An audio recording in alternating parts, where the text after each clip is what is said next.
now we're getting to the fun stuff.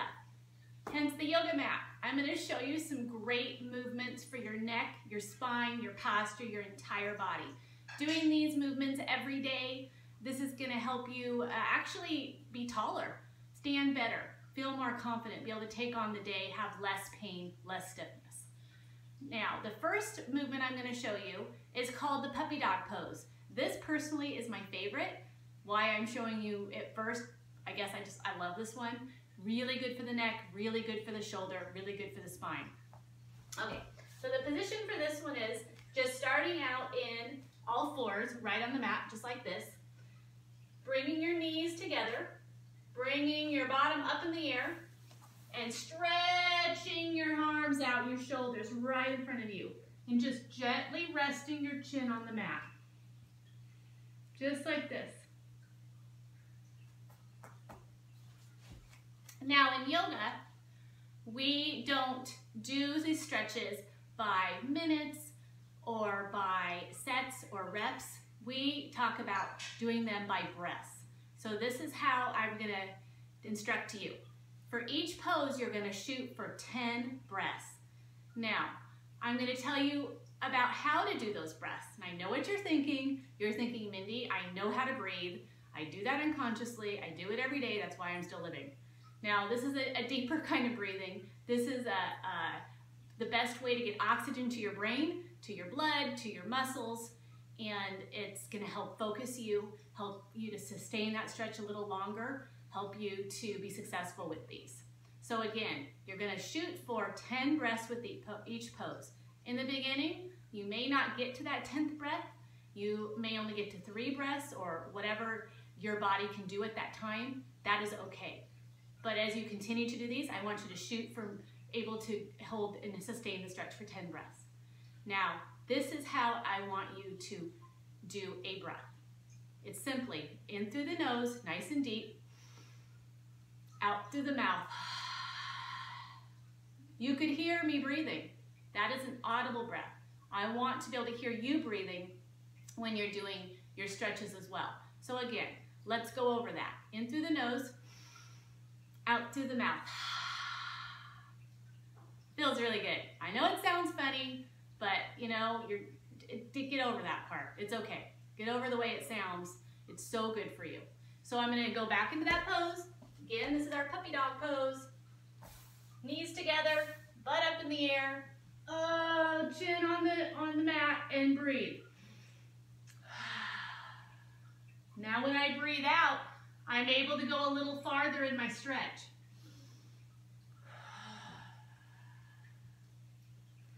Oh, I love this pose. But I'll have to do that on my own time later. Okay, the second one I'm going to show you is called the cat and the cow pose. Okay, this one you're going to go back into that floor stance position. And for some of you, just getting and holding this position right here is where I want you to start. If this is challenging, then you're just going to go right here and you're going to hold this position the best you can for 10 breaths. When you've mastered that, when that is easy, then I'm going to have you go into the next pose. The next pose is called the cat pose. So what you're doing is you're curling your spine up, holding that chin down into your body, and breathing. Again, you're shooting for what? 10 breaths. All right? Then you're going to go into the cow, which is the opposite of the cat. You're going to push your pico, your belly button down to the earth, and you're going to bring your head, your chin up to the ceiling. And you're breathing. Then you're going to go back. Really good. Really great spine stretch, bringing your body into different movements. Okay, the next one I'm going to show you is a spinal twist. Really good again for us who are office workers, work on our computer, are sitting a lot. You're going to start with your legs straight in front of you. Pick a leg, bring that one over because you're going to do both sides. And then you're going to bring your elbow to your knee and you're just going to gently stretch best you can. bringing your chin, bringing your eyes, trying to look over your shoulder. And you're gonna hold that stretch. In through the nose, out through the mouth.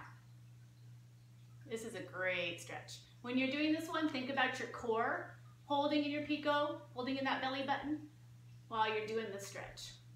Now you're always gonna wanna go the other way. So, opposite side as well, holding that stretch. Okay, now I wanna talk to you guys about the importance of listening to your body when you're doing these stretches, any type of exercise or movement. If you have any heart or blood pressure problems, I want you to really pay attention. So when you're getting your head below your heart, it can cause you to get dizzy or see spots. If any of that is happening, if you're having a hard time breathing, then absolutely I want you to bring that head back up in alignment, stop what you're doing, call your doctor, give us a call. We're here to help you out with that. So listen to your body, listen to any of those kind of things that may happen, and get your head back up and just rest. The second thing is that if you are doing any of these stretches and your pain level is going higher than when it first started. For example, in the healthcare field, we often have a pain scale of 0 being no pain and 10 being extreme pain. We need to rush you to the ER. So if your pain levels you're starting these with your neck pain and it's about a 3, or even if you have pain in your knee or your back, and it shoots up to 3 extra, so if it started out as a 3 and all of a sudden you're a 6 out of 10, and you were a 3 out of 10, then I want you to hold back from the exercises and give us a call, okay? We're here to help you with that and find out, what we need to do to modify it, what we need to do to help you with that so that you can continue to these movements, continue to do these stretches.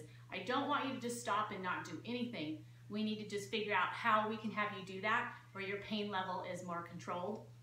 We also may need to do some different modalities or hands-on manual work in order to bring that inflammation, that pain down so that we can better do the movements. That's just for a select few of you guys.